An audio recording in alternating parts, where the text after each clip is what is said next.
Bagaimana caranya ngadepin godaan setan?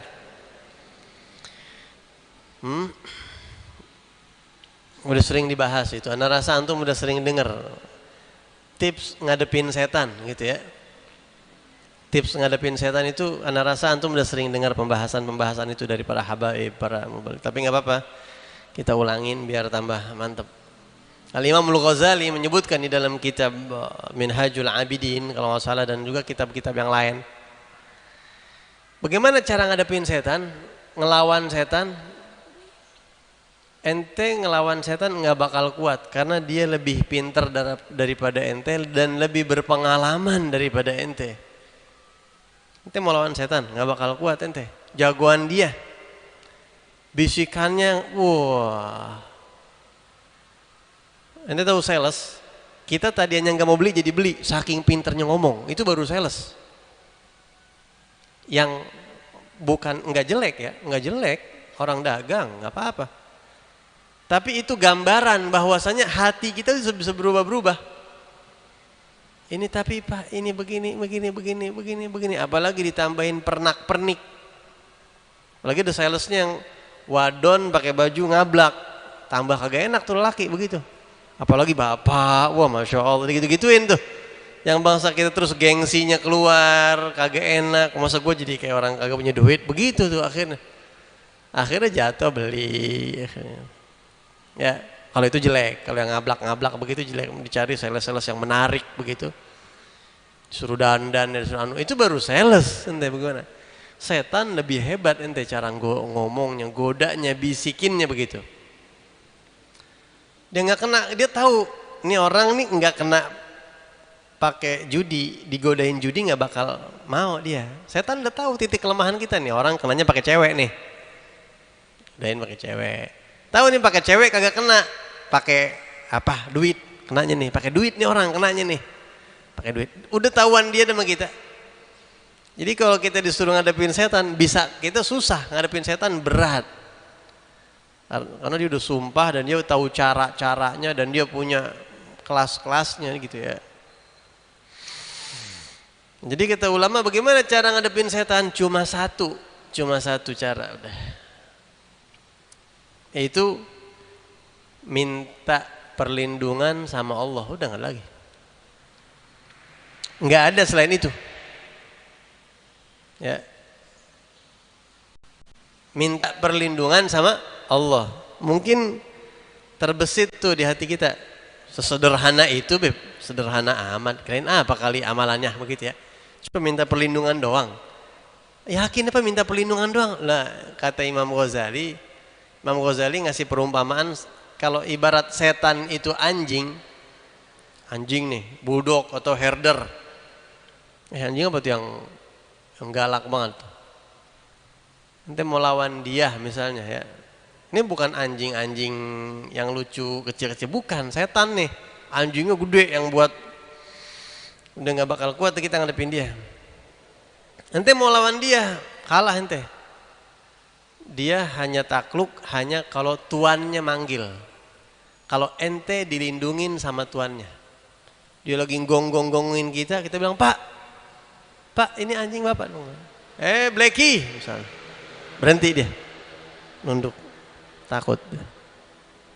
Setan sama Allah takut. Setan itu takut sama Allah. Sama kita nggak takut. Ketika kita ini ngadepin setan sendiri, gue bisa ngadepin setan, kalah ente. Tapi ketika ente minta perlindungan sama Allah, setan nggak bakal berani. A'udzubillahi samii'il 'alim minasyaitonir rajim. Atau a'udzubillahi minasyaitonir rajim, atau apa perlindungan lain-lain gitu. Jadi kalau ente minta perlindungan sama Allah, cuma perlindungan dari Allah, protect ya, ente diprotek sama Allah, dikasih perlindungan. Kalau Allah udah kasih ente perlindungan, udah nggak bakalan bisa setan godain ente. Ya Rabb, saya lemah saya. Makanya kita pernah sebarin tuh doanya Al-Imam Muhammad bin Wasi'. Ya. Ada satu ulama besar, 1000 tahun lebih hidupnya. Al-Imam Muhammad bin Wasi' ini kalau nggak salah sebelumnya Imam Syafi'i, yang lupa.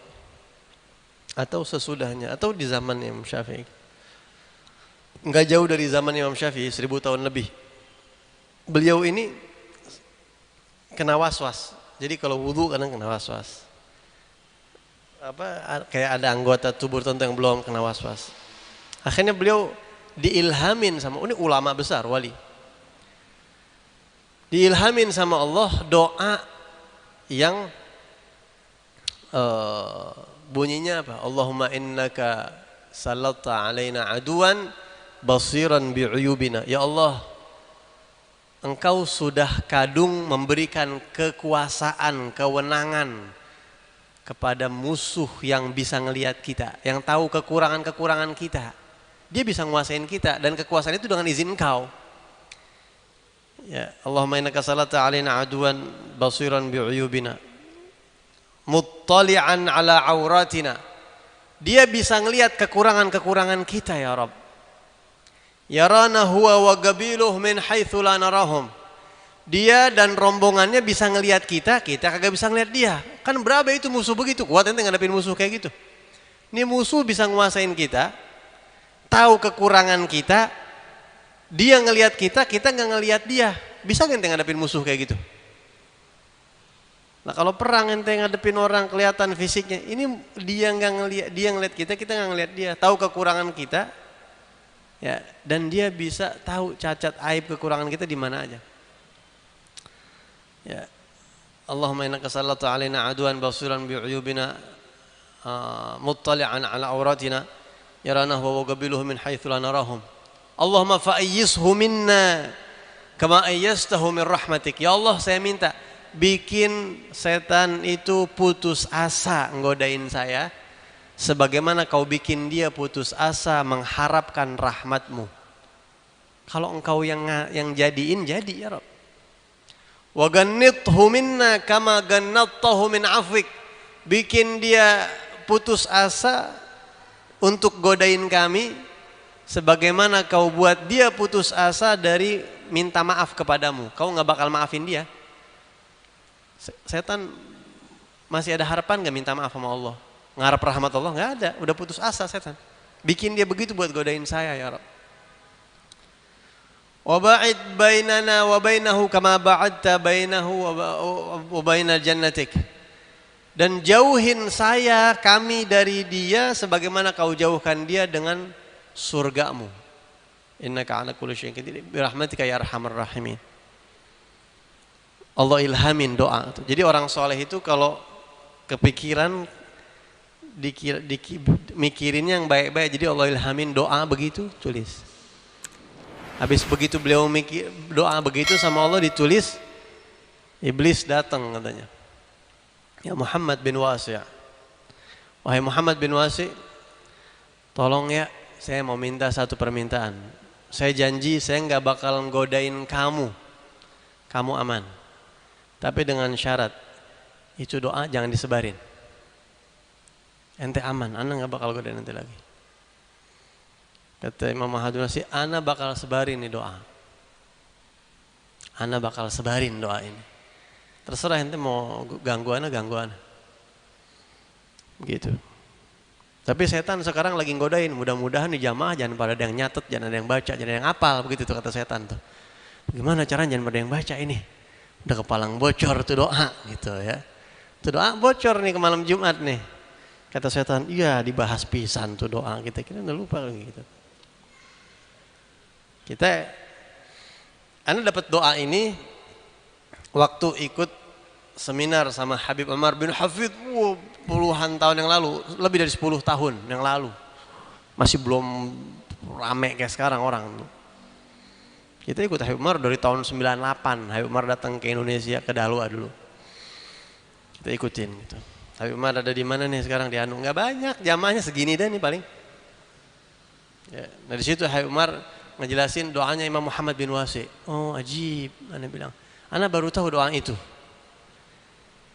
Lebih dari 10 tahun kemudian, ana lupa tuh doa. Cuma ana tahu depannya tuh doa. Baru setahun kemarin dah begitu. Akhirnya ana pikir, oh iya dulu ana pernah dengar Habib Umar bin Hafid jelasin doanya Al-Imam. Itu siapa namanya ya? Ana lupa namanya Imam Muhammad bin Wasi', ana lupa. Tapi aneh ingat. Alhamdulillah bibarkati Mbah Google ketemu tuh doa. Mbah Google luar biasa. Jazahullah khair. Aneh ingat depannya kata kuncinya Allahumma innaka salata alaina aduan. Oh keluar. Di Google banyak banget itu. Doa Al-Imam Muhammad bin Wasi. Terus kita cari di kitab-kitab ketemu cocok pas. Sebarin jamaah. Sampai apal. Ya, baca sampai apal. Udah baca aja terus doa tuh baca. Alhamdulillah. Enggak semua orang yang dengar doa ini terus tergerak buat mau make dan buat ngamalin dan buat baca. Kenapa? Emang saya bikin begitu sampai dari awal. Isinya begitu. Ya Rob, minta tolong ya Rob. Dari engkau, kalau engkau enggak kasih enggak kuat kita, enggak kuat siapa saya? La haula wala quwata illa billah. Enggak ada kekuatan, enggak ada daya upaya buat ngejauhin maksiat kecuali dengan taufik izin dari Allah Subhanahu wa taala. Enggak ada orang enggak bisa. Godaan setan luar biasa. Setan dan hawa nafsu tentunya, berdua itu. Udah kayak gula sama kelapa enggak bisa dipisahin. Ya kita minta perlindungan sama Allah Subhanahu wa taala. Walaupun ada cara-cara yang lain seperti cari kesibukan apa, tapi itu yang paling inti. Ya, itu yang paling inti. Jadi di bulan Rajab kita usahain udah itu aja intinya. Ya, intinya itu aja. Konsentrasi, jauhin maksiat, konsentrasi. Udah. Orang yang jauhin maksiat salat duha 2 rakaat aja. Itu cespleng duhanya tuh. Enggak kayak yang duha sholat tapi kadang-kadang masih maksiat, babak belur duhanya. Duhanya babak belur. Belum tentu Allah mau terima. Udah beleweran tuh duha kata Allah. Begitu ya. Tapi kalau yang bersih, maksudnya nggak banyak cacat, nggak banyak beban gitu, cepet. Ya, walaupun ibadah nggak banyak, cepet nyampenya begitu. Karena beban dosanya kagak nggak banyak begitu ya. Kemudian yang terakhir usahain sebenarnya sini bukan cuma bulan Rajab. Al-Habib Abdullah bin Anwar Al-Haddad ngajarin kita usahain tiap mau tidur tobat. Ya, tobat dari segala macam dosa.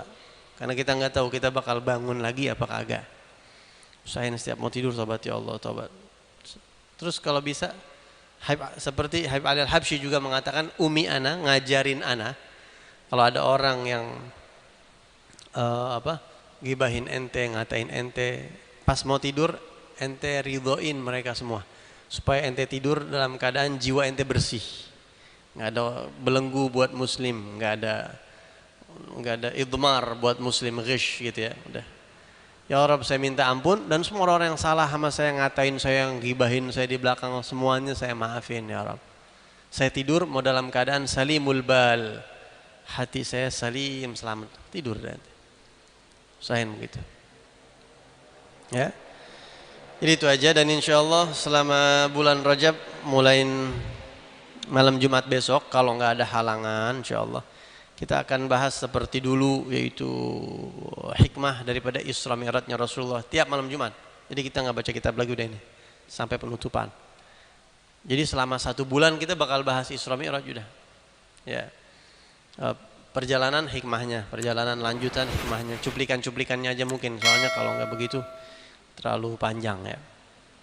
Biar kita sedikit kenal, melek sama sejarah Isra Mi'rajnya Nabi dan juga hikmah di balik itu, luar biasa ya. Insyaallah itu aja mungkin. Saya cukupin sampai di sini karena saya ada acara di Senin. Ya, kita baca suratul Fatihah, minta maaf kita nggak baca, terus juga ada pertanyaan-pertanyaan mungkin nanti ya. Kalau leluasa waktunya kita baca Al-Fatihah untuk kesembuhan Ibu Masturah yang lagi sakit dan juga Bapak Haji Hasanuddin bin Haji Mamat dan juga Ibu Nur binti Abdul Ghani dan juga untuk Ian Aksena dan juga untuk Agus Rayani bin Abdul Majid. Banyak banget yang sakit ini ya. Dan semuanya keluarga kita, jamaah kita, orang-orang yang kita kenal yang lagi pada kurang sehat. Al-Fatihah binati syifa al-ajil bijahin Nabi wa al-Bukhari wa rijali bihaqqi wa nunazzil min al-Quran ma huwa syifa wa rahmatul mu'minin. وأن الله يشفي مرضانا ومرضى المسلمين ويعافي مبتلانا ومبتلاهم ويقضي حاجتنا ويحقق مطالبنا ويبارك لنا فيما سعينا ويعفو عنا عما قصرنا وجنينا ومثل مناه وأسلافنا ومشايخنا وآباؤنا الصالحون. الله يدخل نياتنا في نيتهم وأعمالنا في أعمالهم وقصر في مقصدهم، خصوصا في مثل هذه المناسبات. وإلى حضرة النبي محمد صلى الله عليه وسلم. الفاتحة.